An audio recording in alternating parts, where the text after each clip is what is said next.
Keshav pipe 100% कीटाणुओं से सुरक्षित और मजबूत। सिंचाई, बोरिंग, वाटर सीवरेज में केशव पाइप लगाएं। रोज रोज की परेशानी से मुक्ति पाए। नहीं लगे। मेरा अगर पानी गिर रहा है तो उसका निकास सही हो, रोड टूटा फूटा है उसको मरम्मत हो। तो इन्हीं सबको देखते हुए हमको वैशाली प्रत्याशी को चुनेंगे।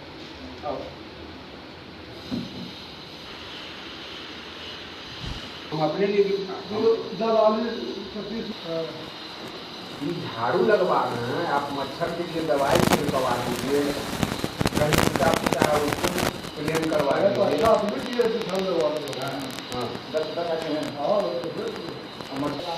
वार्ड नंबर 3 के भावी प्रत्याशी हर्षवर्धन नारायण जी के आवास पर आज एक मीटिंग आयोजित की गई। इस मीटिंग का मुख्य उद्देश्य था कि चुनाव में किस तरह की रणनीति बनाई जाए और चुनाव के पहले और चुनाव जीतने के बाद लोगों को किन किन दिक्कतों का सामना करना पड़ रहा है, उससे मुक्ति कैसे दिलाई जाए, इस विषय पर भी चर्चा की गई। जमाव और जल जमाव के बाद मच्छर होने के बाद फिर यहाँ पर जो स्थिति हो जाती है कचरे का भी, किस तरह से देखते हैं, कैसे निदान करेंगे? निदान तो अभी तो चलिए रहा है, साफ सफाई भी हो रहा है और आगे भी हो रहा है। कचरा उठाया बहुत, नाला सफाई, नाला निर्माण है और चुनाव में भी किस तरह से और आगे की रणनीति बनेगी, उसके लिए पहले से तो तैयारी है ही। प्रत्याशी हैं, इनके सामने और भी प्रतिद्वंदी भी काफ़ी हैं और अपना पहचान रखते हैं, लेकिन जो कार्य हर्षवर्धन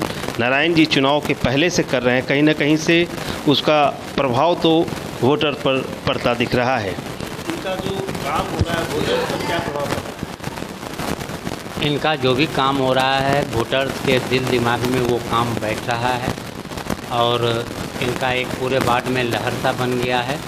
लोग जान चुके हैं कि और जो भी हैं वार्ड से वो सब मात्र दिखावा हैं और हकीकत में इनका काम ही बोल रहा है और आगे भी बोलेगा। और जो एक्टिव कार्यकर्ता हैं उनकी एक बैठक की गई और श्री हर्षवर्धन नारायण जी ने निर्देश दिया है सारे कार्यकर्ताओं को कि वो अपने अपने 3-4 गलियों में ज़्यादा से ज़्यादा लोगों से संपर्क करें और उनको इस काम के बारे में बताएं, उनको जागरूक करें।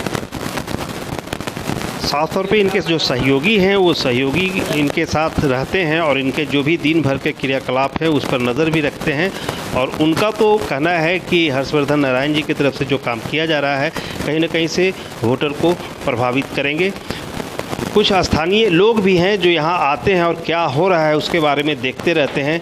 हम उनसे जानना चाहेंगे कि व्यक्तिगत क्या राय है हर्षवर्धन जी को लेकर, क्या उनको हर्षवर्धन जी एक प्रत्याशी के रूप में कैसे लगता है? तो काम से दिख रहा है, उनका काम करने से लग रहा है कि नहीं, मतलब सब तरह से ठीक।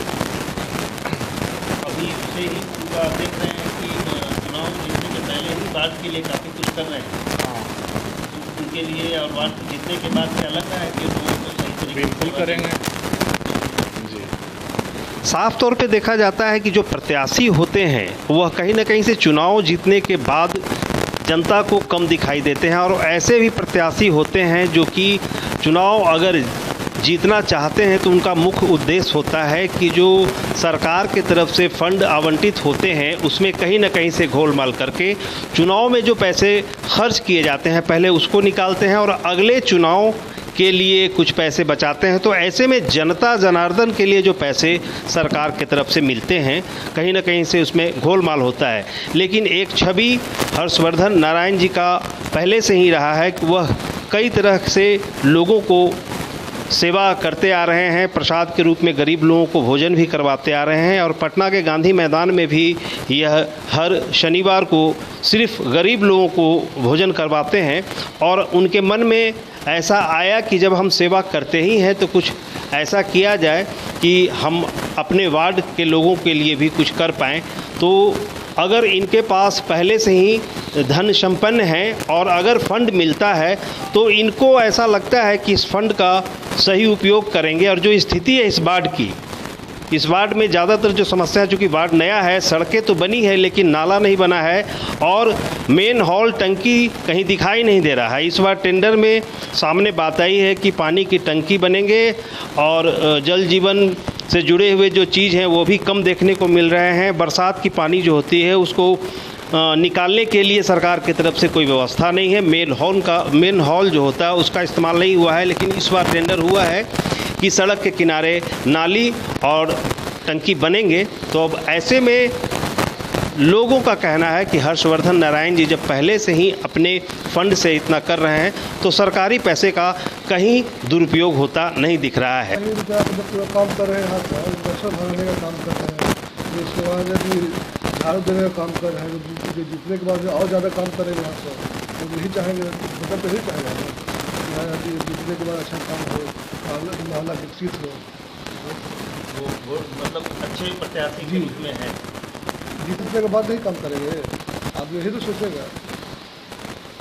तो साफ तौर पे देख रहे हैं कि यहाँ पर बैठकें जो की जा रही है, इस बैठक में यही चर्चा हो रही है कि किस तरह से वार्ड का विकास हो और हर्षवर्धन नारायण जी का जो अपना एक निश्चय योजना के रूप में ही कहें कि अगर वह जीतते हैं तो चूँकि वार्ड नया है और वार्ड में कई तरह की समस्याएं नहीं हैं, बहुत सारी समस्याएं हैं और सबसे ज़्यादा समस्या है कि यहाँ के लोगों को आवासीय प्रमाण पत्र और राशन कार्ड वगैरह जितने भी हैं, इस तरह के जो ज़रूरी कागजात हैं वह यहाँ के लोगों को उपलब्ध नहीं है, जो अपने घर पर ही यह बनवा रहे हैं, जो कि बिल्कुल मुफ्त बनवाया जा रहा है।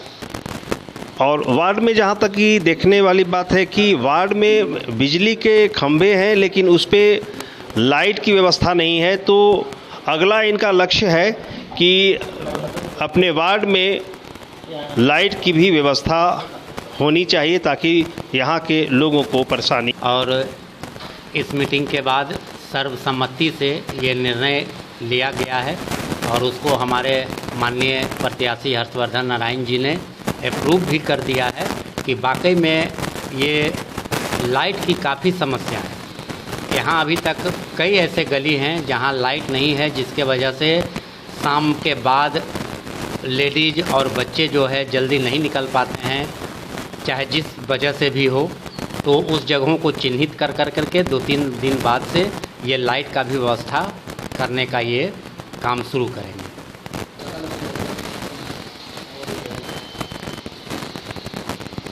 अब देखना होगा कि आने वाले समय में हर्षवर्धन नारायण जी वार्ड नंबर 3 के प्रत्याशी हैं। जनता का प्यार तो अभी से दिख रहा है और कई लोगों ने दावे भी किए हैं कि चुनाव अगर जीतेंगे तो वार्ड नंबर 3 के भावी प्रत्याशी हर्षवर्धन नारायण जी की जीत पक्की है।